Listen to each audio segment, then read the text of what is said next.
Hi everyone, welcome back to Spin Along Molecules. In the last video, I introduced Humboldt Fellowship and why it is such a prestigious opportunity for researchers around the world. Today we are going to answer one of the most common questions, who is actually eligible? And there are a few rules but also some myths I want to clear. To start with basics, so who can apply? You need to have a PhD either already completed or close to submitting when you apply. Yes, you hear right, you can submit your application even you have not defended your thesis. You may apply if you will complete your doctorate within the next 6 months. If you're selected, you must complete your doctorate before commencing the research. For example, I submitted my application in November 2021 and then I defended my thesis in March next year. But you have to provide them confirmation about your scheduled PhD defense while submitting the application. And it's better that your PhD advisor also confirm this in his reference letter. For postdocs, you should be within 4 years of your PhD defense. And for experienced researcher, the window is a bit wider, within 12 years of your PhD. For example, if you defended your PhD in 2025, you're eligible for postdoc Humboldt Fellowship until 2029. But if you defended in 2017, you could still apply for as an experienced researcher until 2029. So next is who can apply or what nationality you should have. So the good news is the Humboldt Fellowship is open to all nationalities. It does not matter where you come from or where you studied. But there is one restriction, that when you are applying for the fellowship, the country of your residence is considered your country of application. But again, for Humboldt Fellowship, it does not matter, as it provides equal opportunity to all, regardless of nationality or country of residence. There is another fellowship specially focused on developing countries called George Foster Fellowship, in which it is very important that from where you are applying. I will make a separate video on that, and I think that fellowship is a very good opportunity for people from developing countries. Another restriction is that you generally cannot be German citizen unless you have strong international ties and meet very specific expectations. Next is about the host institution or requirement for host institution. There is one important point. You must have a host professor or institution in Germany that agrees to support your application. You cannot submit Humboldt Fellowship application without an agreement or without the willingness of a German professor.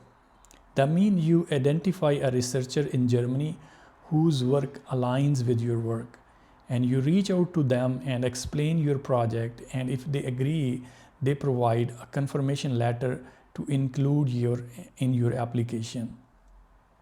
So don't leave this until the last minute. Contact hosts early. For example, I contacted and started working on my proposal idea about 1 year before I got my PhD. So generally, German professors are happy to host a Humboldt researcher, as they also get monthly support for their lab. Other than that, hosting a Humboldtian is something they are also proud of, because I often see on their websites that they make big news announcements that someone is starting a Humboldt Fellowship at their university or institute. So if your profile or CV is fine, I think you should contact, don't hesitate, and you will find more than one host willing to support your application. Maybe I will make a separate video on how to contact professor or write an email, because this is one of major issue for international researchers to reach out to potential hosts in Germany. So next is which research disciplines you can apply in and what are the language requirements. So the Humboldt Fellowship is truly interdisciplinary. All fields are welcome, from chemistry and physics to social sciences to humanities. And don't worry if you do not speak German. In most disciplines, English is sufficient. Of course, learning some German can help with everyday life, but it's not a requirement for your application. Maybe for some discipline where German might be standard language of research, you might need to learn some language, but you can always check with Humboldt Foundation or your host supervisor about it. But in most cases, you don't need to learn German language. Now let's talk what makes Humboldt Fellowship application very competitive. So the first thing is you should have a strong publication record. It is very important. In physical sciences and engineering, in my experience, having at least 2 good first author papers is often considered sufficient at a postdoc level. The research proposal is the heart of your application. It should be about 5 pages, including references with strong focus on novelty, originality, and impact. Basically, the proposal is 5 pages long, and it is completely different than MSEA proposal. So the people who have experience of writing MSEA proposal, so Alexander von Humboldt Fellowship proposal is completely different. It's more focused on science and impact and originality and than the MSEA Fellowship. I will make a dedicated video on research proposal for Humboldt Fellowship and share examples from my successful proposal. You also need to show that you have not been in Germany too much recently. If you have spent more than 6 months in Germany in the last 18 months, you are usually not eligible. So next we talk about timeline and decisions. The Humboldt Fellowship has a very flexible system. Applications are open year round, so you don't have to rush to meet a single deadline. Decisions are made 3 times a year in March, July, and November. That means if you miss one round, your application will automatically considered in the next phase. For example, when I submitted my application in the first week of November 2021, I was targeting the next March meeting next year. But I did not hear anything in March, but I got good news in July 2022. So the longer wait was worth it.